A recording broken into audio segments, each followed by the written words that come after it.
Yo, what's up? We are reviewing a small up-and-coming artist today, and I'm really excited. Okay, watch out. My cat's trying to get me music review. For these smaller artists, I rate them a little bit differently just because of the amount of songs they have and how much they're growing and everything, and I saw growth through the songs I listened to.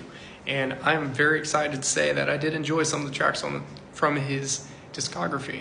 Let's get into it. Where You At was the first one I listened to, and I believe that's the first single he dropped. It didn't stand out to me a lot. I thought it was good flow, but it was one of the weaker ones on his discography, which would make sense if it was one of his first songs. Next, you go into Jackpot, and I really enjoyed that track. It was a good combo of sample and instrumentals. His rapping was solid on it. It was like melodic hip hop with a smooth trap / R&B blend to it. I thought it was good clean production, dreamy synths, bouncy but laid back drums. He kind of reminds me, but especially in this song, like Nav meets Ian Dior kind of vibes. That's kind of what I'm getting from JayEssy. I think I really like Jackpot because it sounded like a mellow melodic song, but then you go into his next single, which is Call Me, which that one had a really lo-fi vibe to it, like late night music with a vibe.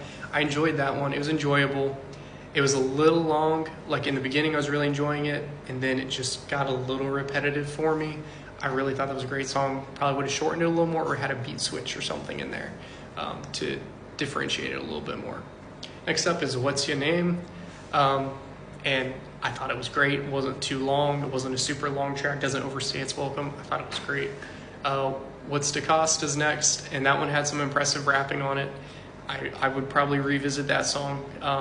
I've listened to these a couple times, and that one I did revisit. I thought it was good. But then Lumberjack, and that's his most recent single. I was not expecting that change in the beginning after the intro. It was a very impressive track among the others. I think that one's probably my favorite, and I saw a lot of growth from the others to that one, and they're all accomplishing something different, but I think Lumberjack was probably my favorite.